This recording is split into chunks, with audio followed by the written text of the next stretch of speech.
Assalamualaikum warahmatullahi wabarakatuh. Salam sejahtera untuk kita semua. Om Swastiastu, Namo Buddhaya, dan salam kebajikan.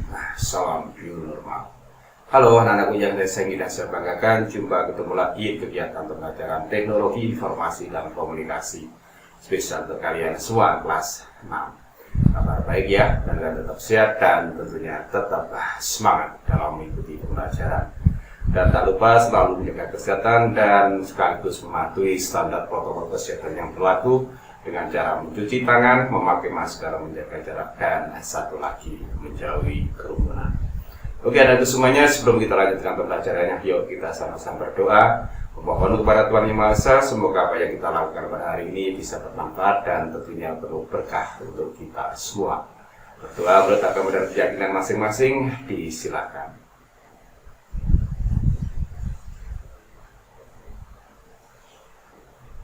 Amin. Berdoa selesai.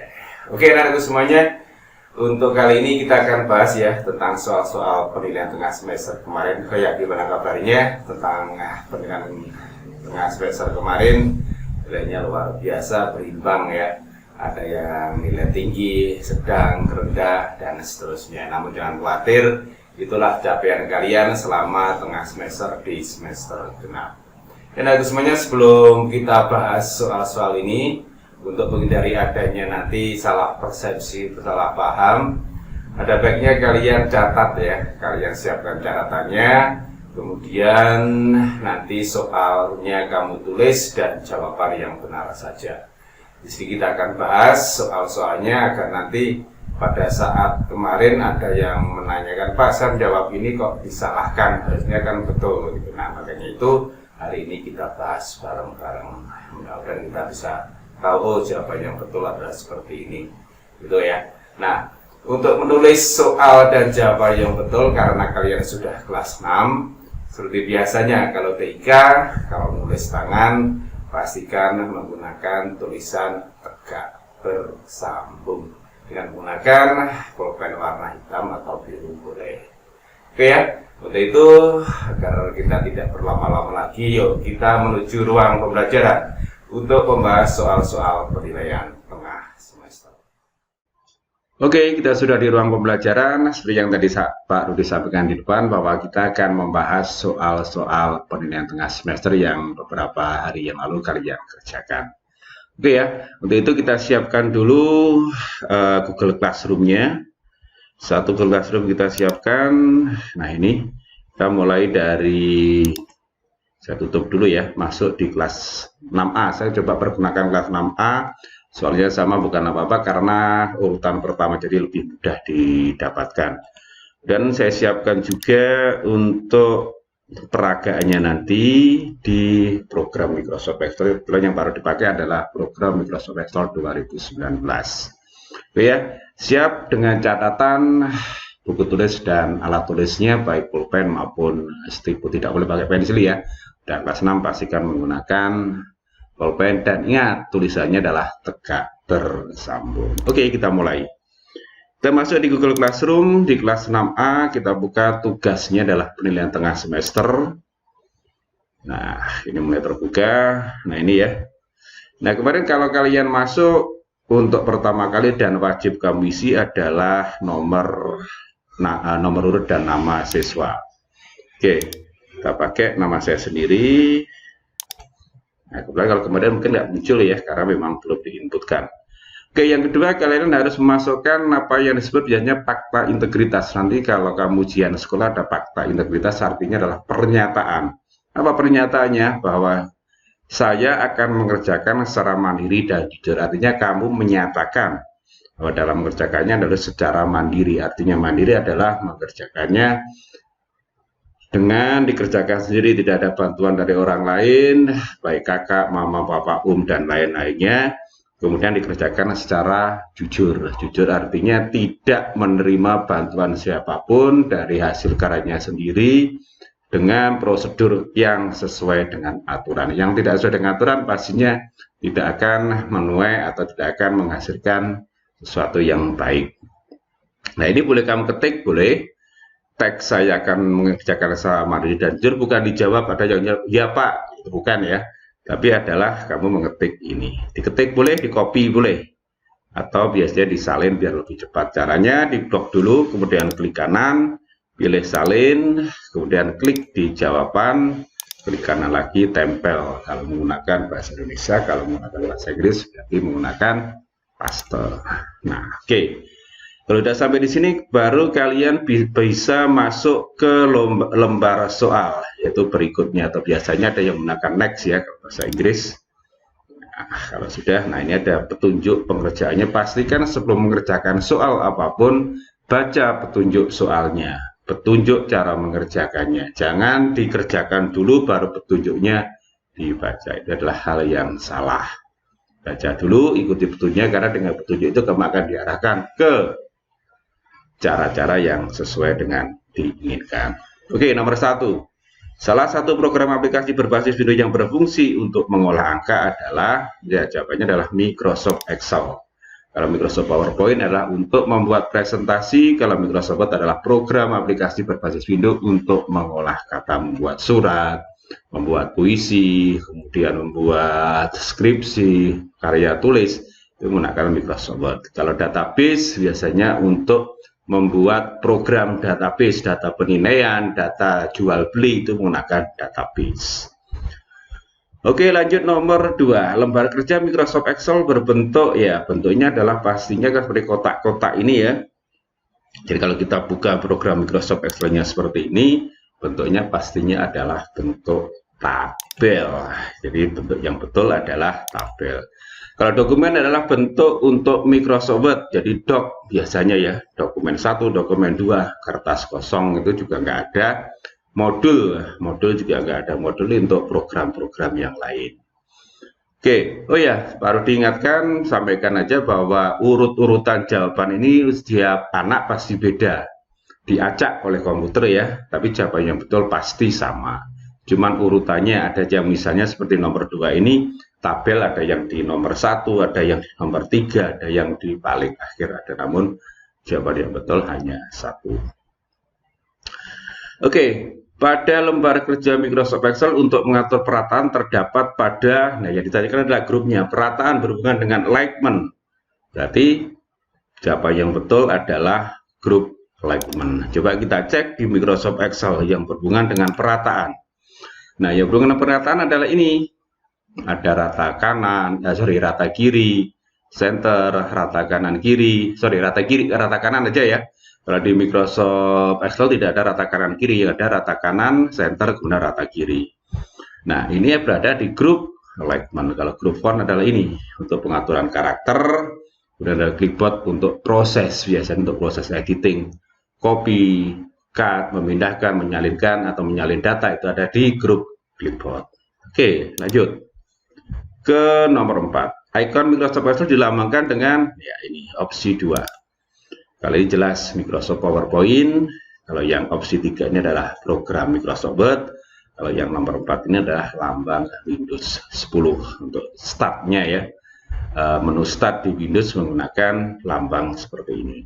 Ya, seperti ini. Nah, ini kan start. Oke. Nomor 5, icon yang tadi dengan kotak merah. Kotak merah berfungsi untuk fungsinya. Fungsinya apa? Pertama adalah memberikan pemisah ribuan, memberikan pemisah pada nilai desimal, memberikan tanda koma, menambahkan angka desimal. Kira-kira jawabannya yang betul adalah, coba kita cek di Microsoft Excel. Nah, kita buat data misalnya seperti ini. Angka ya. Dapat angkanya ya. Waduh, not responding, tunggu sesaat. Nah, sudah muncul. Nah, misalnya ini, dapat data yang mudah aja. 1 misalnya nih.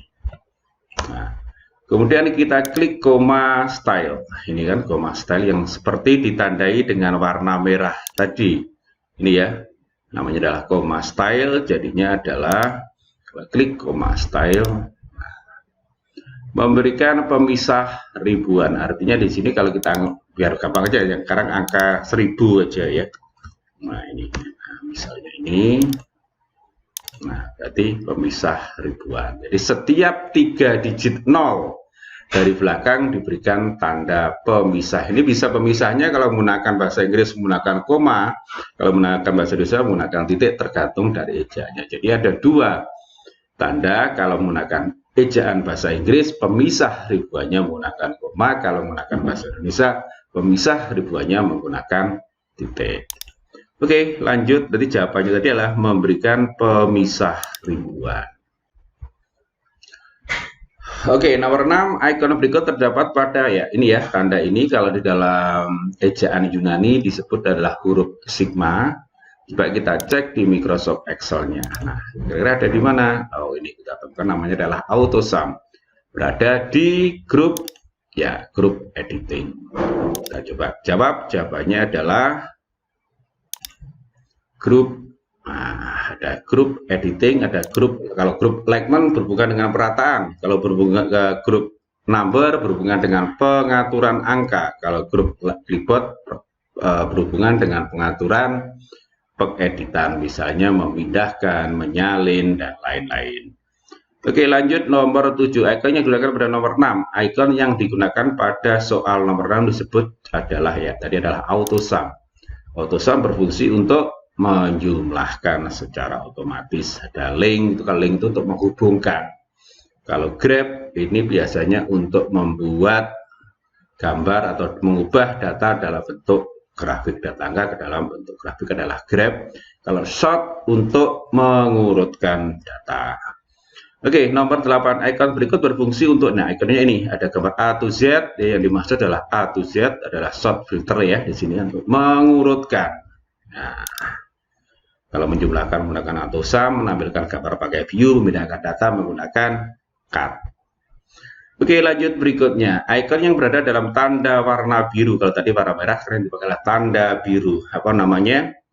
Ya, ada pilihan tanda counting number format, ada tanda mata uang, ada tanda dolar, ada penanda dolar. Yang betul adalah counting number format.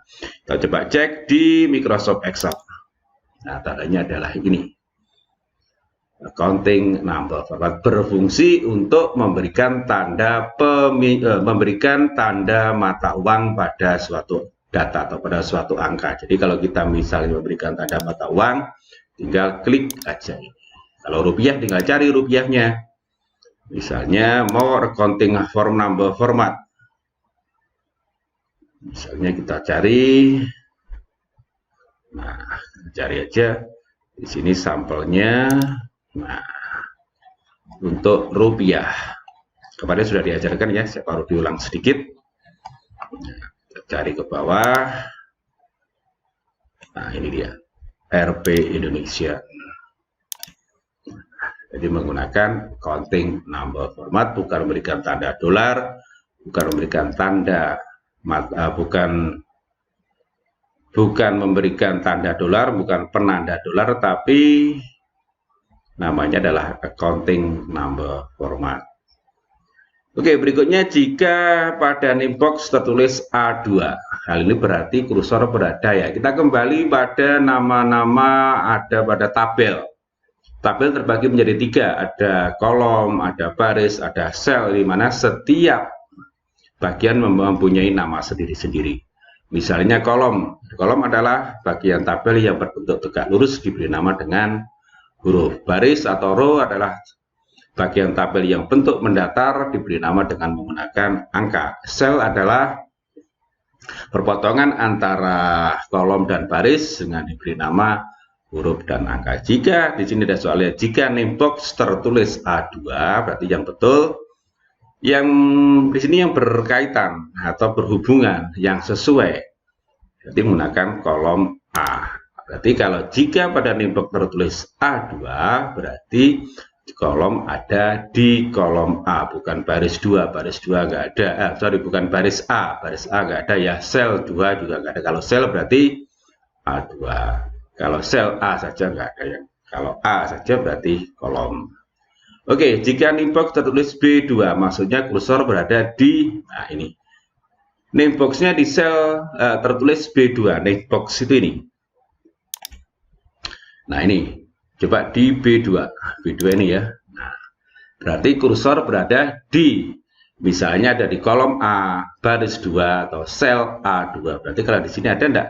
Kolom A, baris 2, sel A2. Coba kita cek di jawaban. Nah, kolom A nggak ada, sel B2 ada.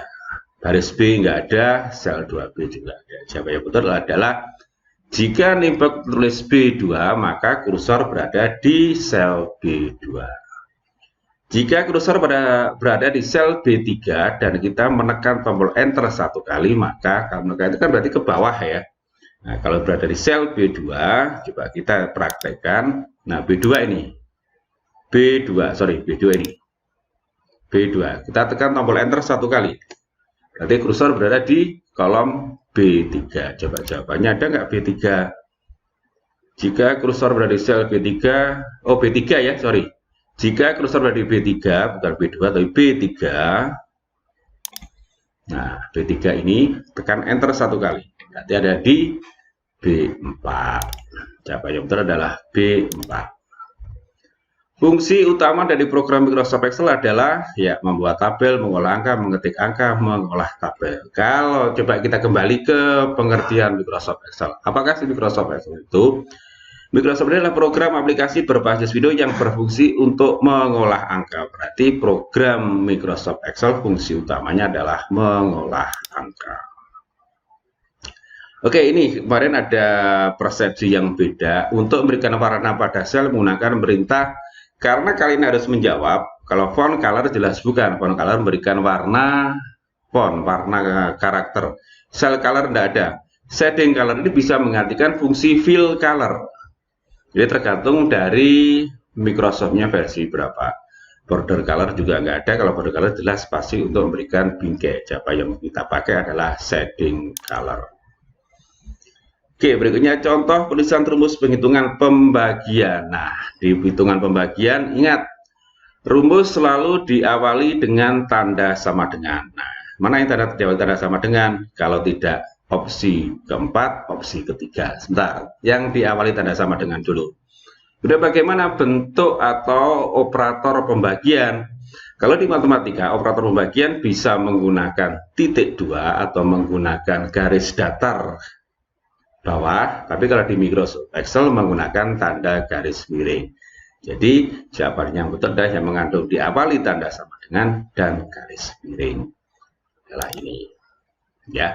Oke, lanjut berikutnya. Pemisah ribuan pada Microsoft Excel secara default itu secara otomatis, secara aslinya komputer Microsoft Word, Microsoft Windows, Microsoft Excel artinya adalah menggunakan bahasa Inggris. Jadi defaultnya adalah untuk pemisah ribuan adalah menggunakan tanda koma. Oke ya, lanjut. Selama dalam kondisi pandemi COVID-19, sebaiknya pembelajaran dengan secara seperti saat ini.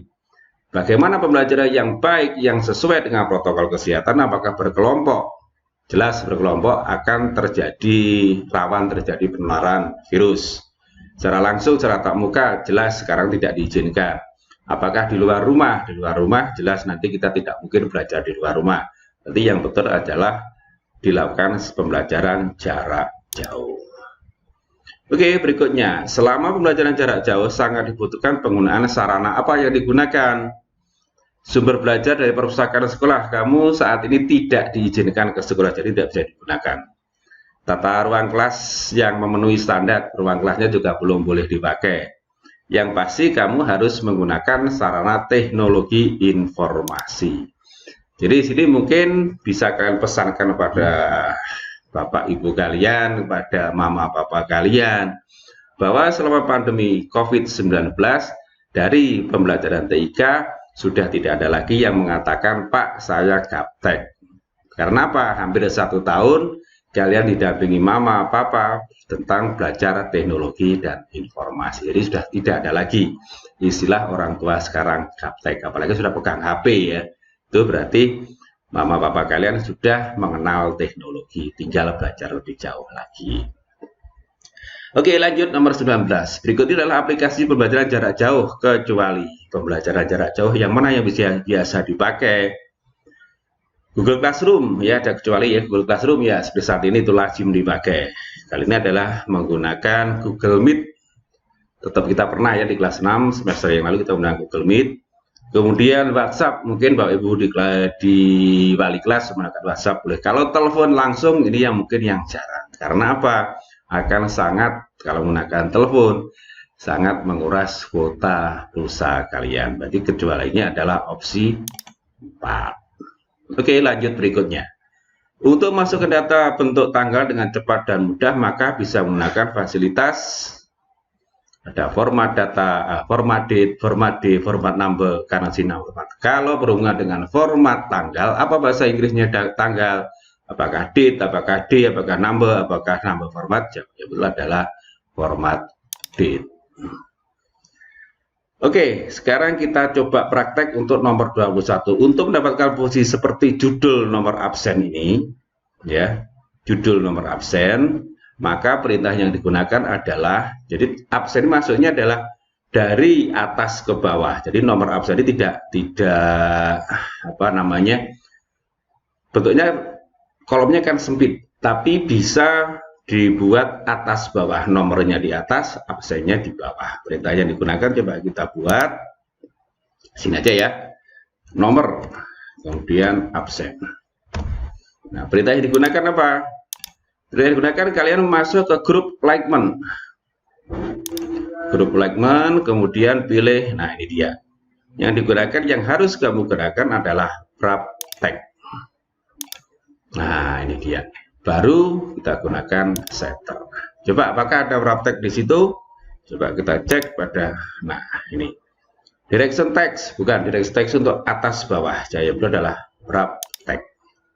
Pada center untuk menggabungkan dua sel atau lebih, kalau Wraptext untuk menurunkan teks atau memotong teks dari yang mendatar ditarik ke bawah. Kalau Likement adalah nama dari grup tersebut. Masih berkaitan dengan tabel pada nomor 21 untuk mendapatkan judul kolom nama siswa. Nah, ini kita aja gunakan apa? Apakah Likement, apakah Wraptext, apakah direction? Coba kita cek. Jawaban yang betul adalah, coba kita buat ya di Likement. Nah, coba di sini kita buka Microsoft Excel-nya. Nah, di sini kita buat nama siswa. Kebetulan nama siswanya di sini tadi ada mengandung ini ya. Mana tadi? Soalnya ini jenis kelamin laki-laki perempuan berada di dua baris. Berada di dua baris. Berada di dua baris, berarti di sini dulu kita gunakan merger and center. Nah, baru di geser. Perintah yang digunakan adalah bukan Wraptext lagi ya, karena sudah nggak perlu Wraptext. Jawaban yang betul di sini yang memungkinkan adalah merger and center. Oke, lanjut. Penghitungan data tabel di bawah menggunakan, penghitungan di bawah ini apa nama penghitungannya? Apakah fungsi penjumlahan, apakah penjumlahan bersusun, apakah rumus penjumlahan, apakah penjumlahan homogen. Karena ini jelas ada sum. Sum adalah fungsi untuk menjumlahkan. Maka jawabannya betul adalah fungsi penjumlahan. Oke, lanjut. Fungsi penjumlahan sama dengan fungsi, ya, fungsi penjumlahan sama dengan, ini jelas ada ya, fungsi sum. Kalau fungsi min untuk mencari nilai terendah, fungsi average untuk mencari rata-rata, fungsi max untuk mencari nilai tertinggi. Terakhir, untuk melakukan perhitungan yang melibatkan banyak data, sebaiknya menggunakan, melibatkan banyak data. Contohnya ini. Contohnya kita punya data ini 23 lagi 34, 56, 12. Nah, apa jadi melibatkan banyak data, saya tambahkan aja lah, copy. Perintah yang digunakan apa? Untuk menghitung ini, apakah menggunakan, ini ada jawaban di sini ya. Ada kalkulasi, manualisasi, rumus atau fungsi. Kalkulasi jelas menghitung, bukan yang kita gunakan. Manualisasi hitung satu-satu enggak. Apakah rumus atau fungsi? Nah, bedanya rumus, kalau kalian menggunakan rumus, maka kamu menghitungkannya nah seperti ini. Ini adalah rumus. 1 H3 ditambah lagi ini. Ini menggunakan rumus. Ini menggunakan rumus. Berarti H9 ya. Nah, tambah H9. Oh, sorry. H9 ini sudah, H8 sudah. Kemudian enter lagi. Nah, enter lagi. Ini menggunakan rumus, butuh waktu lama. Bagaimana agar kita lebih cepat? Gunakan aja yang disebut dengan fungsi. Fungsi apa yang kita pakai? Adalah fungsi penjumlahan, sum. Nah, seperti ini. Kemudian ada yang menanyakan, Pak, jawaban saya kok betul disalahkan? Karena yang dijawab adalah kemarin menjawabnya, balik ke classroom, yang dijawab ini adalah menjawab rumus. Jelas menjawab rumus kelamaan. Kalau jumlahnya 10 data, kalian nggak akan banyak makan waktu. Coba kalau jumlahnya sejumlah siswa kita di sekolah 700 sekian, 200 sekian, akan makan waktu yang lama. Maka yang kita gunakan adalah fungsi jawabannya. Oke, terakhir fakta integritas terakhir adalah saya sudah mengerjakan secara mandiri dan jujur. Pastikan kamu mengerjakan secara mandiri dan jujur. Boleh kamu ketik, boleh menggunakan copy paste, boleh. Nah, copy paste saja ya, biar cepat. Klik kanan, salin, kemudian klik kanan, tempel. Oke, bisa ke berikutnya. Silakan pilih kirim atau submit untuk mengirim hasil pekerjaan kalian. Pilih kirim. Kalau sudah, tinggal dicek berapa skor yang diperoleh. Berarti nilainya 100. Ya, betul, nilainya 100. Nah, kalian bisa melihat jawaban yang kalian kerjakan, melihat di sini. Sebaiknya besok kalau kalian ada PTS lagi bentuk seperti ini, jawaban ini kamu simpan. Bagaimana menyimpannya? Klik kanan, kemudian pilih cetak. Atau kalau sudah, selain itu kalian boleh screenshot ini, ya, screenshot nilainya, kemudian kirim ke menu tugas sebagai bukti bahwa kalian telah mengerjakan dan mendapatkan nilai sesuai dengan yang kamu peroleh. Oke, rekan semuanya tadi ya tentang pembahasannya. Mudah-mudahan kalian sudah paham semua. Nah, sekarang tugas kalian tadi kan sudah menulis ya, menulis jawaban dan soal dan jawaban yang betul. Mungkin videonya terlalu cepat. Kalau kamu ketinggalan, coba kamu pause atau kamu coba jeda dulu sampai kalian berhasil mendapatkan informasi dari soal-soal kemarin. Memang untuk saat ini semua soal-soal baik kelas 1 sampai kelas 6 sudah ditutup semua. Kalau kalian ingin membuka, kalian harus mendapatkan akses. Nah, itu tidak akan pernah saya berikan. Kalian sudah membukanya. Nah, sekarang tinggal tugas kalian tulis soal dan jawabannya di buku tulis. Kemudian kamu foto sebagai tugas hari ini. Ingat, tulisannya dengan menggunakan tulisan tegak bersambung. Oke, itu ya. Mudah-mudahan kalian tidak kesulitan. Dan saya ucapkan selamat belajar untuk kalian semua. Pastikan menyebut nama Tuhan sebelum mengikuti atau melaksanakan semua aktivitas. Dan selalu bersyukur memuji kebesaran Tuhan setelah kita menyelesaikan semua aktivitas. Sukses untuk kalian semua, jaga kesehatan dan patuhi standar protokol kesehatan yang berlaku dengan cara mencuci tangan, memakai masker, menjaga jarak, dan satu lagi, menjauhi kerumunan. God bless you, God love you, God save you. Assalamualaikum warahmatullahi wabarakatuh. Salam new normal.